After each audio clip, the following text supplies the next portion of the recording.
ಮಕ್ಕಳೇ, ನಾನು ನಿಮಗೆ ಇವತ್ತೊಂದು ಕತೆ ಹೇಳಲಾ? ಹಾ ಸರಿ.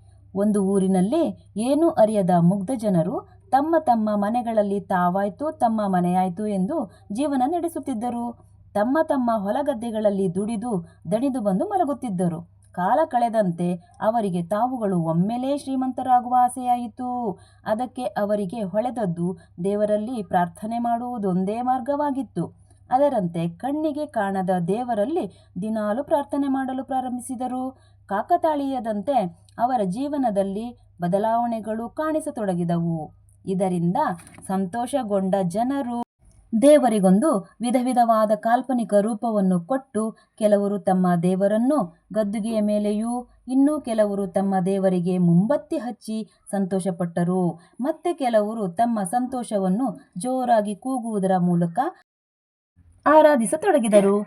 ಇದು ಸ್ವಲ್ಪ ಅತಿ ಎನಿಸಿದ ದೇವರು ಕೆಳಗೆ ಇಳಿಯಬೇಕೆಂದರೂ ಇಳಿಸದೆ ಜನರು ರಥದ ಮೇಲೆಯೇ ಕೂರಿಸಿಕೊಂಡು ತಿರುಗತೊಡಗಿದರು.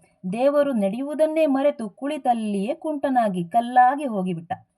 ಮತ್ತೆ ಕೆಲವು ಜನರು ತಮ್ಮ ಕಷ್ಟಗಳನ್ನು ತೀರಿಸುವಂತೆ ಕೇಳಿ ರಾಶಿಗಟ್ಟಲೆ ಮುಂಬತ್ತಿಗಳನ್ನು ಮೇಲಿಂದ ಮೇಲೆ ಹಚ್ಚುವುದನ್ನು ಕಂಡು ಬೆಕ್ಕಸ ಬೆರಗಾದ ದೇವರು ಕಣ್ಣು ಬಿಡಲಾಗದೆ ಕುರುಡನಾಗಿ ಅಲ್ಲಿಯೇ ಕಲ್ಲಾಗಿ ಹೋದ.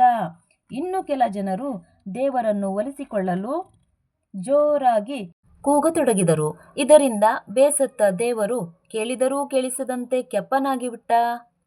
ಆ ಹಳ್ಳಿಯ ಮೂರ್ಖ ಜನರು ತಾವು ಕಷ್ಟಪಟ್ಟು ಮಾಡುತ್ತಿದ್ದ ಕೆಲಸವನ್ನು ಬಿಟ್ಟು ದೇವರ ಆರಾಧನೆಯಲ್ಲಿ ತಮ್ಮ ಹಣ ಸಮಯವನ್ನು ವ್ಯರ್ಥ ಮಾಡತೊಡಗಿದರು.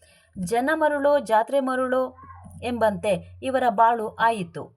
ಇದರಿಂದ ಆ ಹಳ್ಳಿಗರಿಗೆ ಬರಬಾರದ ಬರಗಾಲ ಆವರಿಸಿತು. ಇದರಿಂದ ಹೊರಬರಲು ಪುನಃ ಅವರು ಹೊಲಗದ್ದೆಗಳಲ್ಲಿ ಬಗ್ಗಿ ದುಡಿಯಲೇಬೇಕಾಯಿತು. ಇದರಿಂದ ಬುದ್ಧಿ ಕಲಿತ ಹಳ್ಳಿಗರು ದುಡಿಮೆಯೇ ದುಡ್ಡಿನ ತಾಯಿ ಎಂಬುದನ್ನು ಅರಿತು ಬಾಳಿದರು. ಮಕ್ಕಳೇ, ಈಗ ಗೊತ್ತಾಯ್ತಲ್ಲ, ಕಷ್ಟಪಟ್ಟು ದುಡಿದ್ರೇನೆ ಸುಖ ಸಿಗೋದು. ಹಾ. Like, share and subscribe.